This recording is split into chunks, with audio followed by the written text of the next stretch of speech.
ஒரு பாதையில் பயணித்த வழிப்போக்கர்களில் இருவர் நெடுந்தூர பயணத்தின் களைப்பு தாங்க முடியாமல் பக்கத்தில் இருக்கும் ஒரு வேப்ப மரத்தின் அடியில் தாங்கள் கொண்டு வந்த பொருட்களை ஓரமாக வைத்துவிட்டு அதன் நிழலில் படுத்து ஓய்வெடுத்தனர். இருவரும் தூங்கி விழித்த பின்பு தாங்கள் கொண்டு வந்த பொருட்களை எடுத்துக்கொண்டு புறப்படுவதற்கு முன் இருவரில் ஒருவர், தான் வந்த களைப்பு தெரியாமல் நிம்மதியாக ஓய்வெடுத்தேன். நான் ஓய்வெடுக்கும் வரை எனக்கு உதவிய உனக்கு நன்றி வேப்பமரமே என்று தனது நன்றியை தெரிவித்தார். மற்றொருவர், என்னதான் வேப்பமரம் நிழல் தந்தாலும் காற்றடிக்கும் போது அதன் கசப்புத்தன்மை என் நாவில் தெரிந்தது. வேப்பமரத்தின் கசப்புத்தன்மை ஒரு நாளும் மாறாது என்று தெரிந்து கொண்டேன் என்று குறை கூறினார். பிறகு இருவரும் அங்கிருந்து சென்று விட்டனர். சிறிது நேரம் கழித்து நான் அங்கு சென்று வேப்பமரத்திடம், நீ இவ்வளவு நேரம் கடும் வெயிலையும் தாங்கிக் கொண்டு உன் வலிகளையும் பொருட்படுத்தாமல் அவர்களுக்கு உதவினாய்.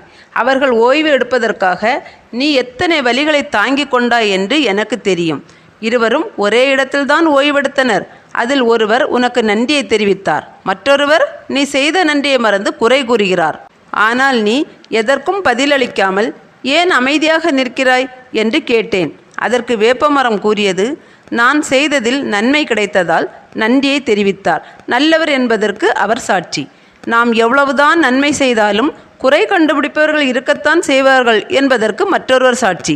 இருவருக்கும் நான் அடைந்த வேதனை என்னவென்று தெரியாது. இருந்தும் ஒருவர் நன்றி கூறினார், மற்றொருவர் குறை கூறினார். நன்றி கூறியதற்காக நான் மகிழ்ச்சி கொள்ளவும் இல்லை, குறை கூறியதற்காக நான் வருந்தவும் இல்லை.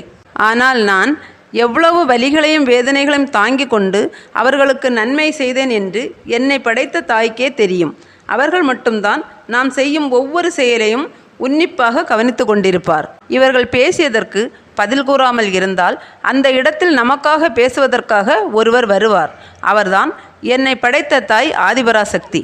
அவர்கள் பேசியதற்கு நான் பதில் கூறினால், நீதான் பதிலளித்து விட்டாயே, பிறகு நான் எதற்கு என்று வர மறுத்து விடுவார். நான் எதுவும் பேசாமல் அமைதியாக இருந்ததால் என் வேதனைகள் என்னவென்று புரிந்து கொண்டு என்னிடம் கேட்கிறீர்கள் என்றால் நீங்கள் என்னை படைத்த தாயாகத்தான் இருக்க வேண்டும். உங்கள் முன் தலைவணங்குகிறேன் அம்மா என்று கூறியது. பரவாயில்லையே, எளிதில் என்னை கண்டுபிடித்து விட்டாய்.